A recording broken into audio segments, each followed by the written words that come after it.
What's up, Get Better Basketball community? I'm Coach DeMarco, and this is Focused. In today's episode, I'm going to share with you two great sets that utilize a hammer screen.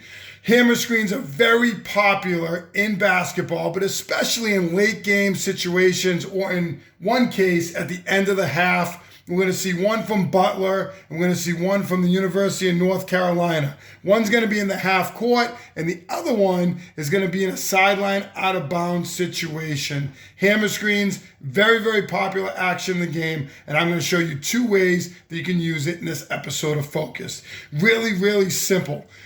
First action is going to be from Butler against the University of California. They're going to start in a 4-low set.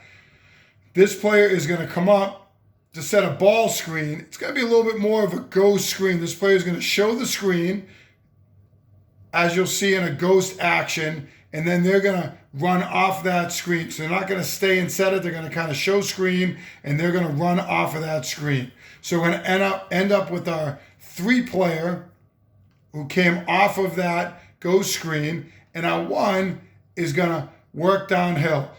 This 4-player is going to come up looking for potentially for some type of dribble handoff. Our 1's going to hesitate, and they're going to continue to attack the baseline.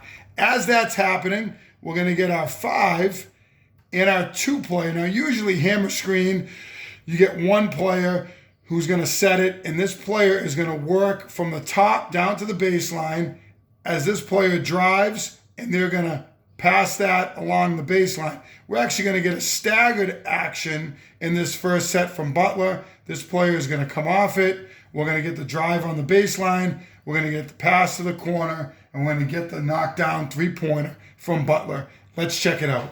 So here we are with Butler. They had their 1-4 look. This player is going to come up and set that ball screen. It's going to be a ghost action. They're going to show it, and they're going to come right off of it. This player is going to attack to the baseline.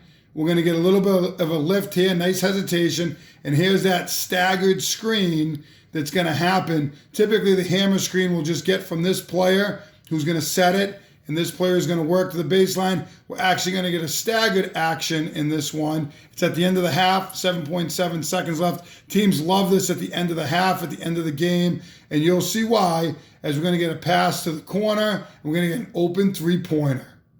Let's take a look at this one more time at full speed. We get the ghost screen. Here's the hammer action and wide open 3-pointer. The second action we're going to take a look at is from the University of North Carolina against Villanova. They're down 3 points with about 40 seconds left, and they're going to run a box look in a sideline out of bounds situation, and they're going to go to a hammer screen. Really simple action. We're going to get this player here coming across to set a screen, and we're going to get the 5 working across the paint. We're then going to get an elevator screen from the 4 and the 3.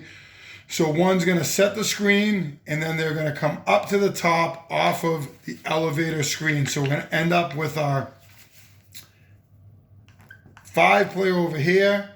We're going to have our 4 and our 3 who set the elevator, and we're going to go to our 1-player who's going to have the basketball.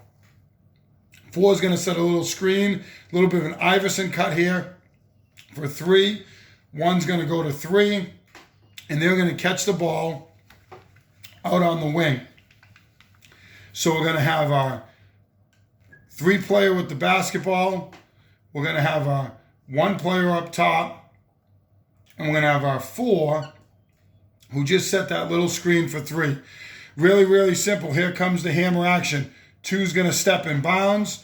3's going to attack the baseline. We're going to get a screen from 5 for 2, who's going to work to the corner. And there becomes our hammer screen with our pass to the corner. And we also get a nice little action here where 1 kind of walks away and they come back and get screened. If 3 got stopped, they could reverse out. They could hit 1 for the 3, or they have the hammer action to that opposite side for the 2-player. They're going to hit the 2, who's going to knock down the 3 and tie up the basketball game. Let's check out UNC's sideline out of bounds hammer action. So here is our box setup, and we're going to have our inbounder here who's going to get the hammer screen in a minute. We're going to get the screen across. this player is going to set it, and they're going to come through the elevator screen, and they're going to catch. That obviously could be an option for a shot, but North Carolina is not looking for that in this instance. We're going to get our Iverson cut across the top, and that's going to create an advantage for this player to attack the paint. Now, here comes our hammer screen right here. And then, as I said, this player is going to set a screen for this player to work back off a little bit of a flare to come back to the basketball as well. So he's going to attack the baseline. There's our hammer screen. Here's our flare screen. He could reverse out and hit the flare. And he's also got the hammer screen. Really well-designed play by North Carolina here. They're going to hit the hammer, knock down the three. Let's take a look at this one more time at full speed. We get the screen across, the elevator. There's the Iverson cut. Here comes the hammer screen and the knockdown three.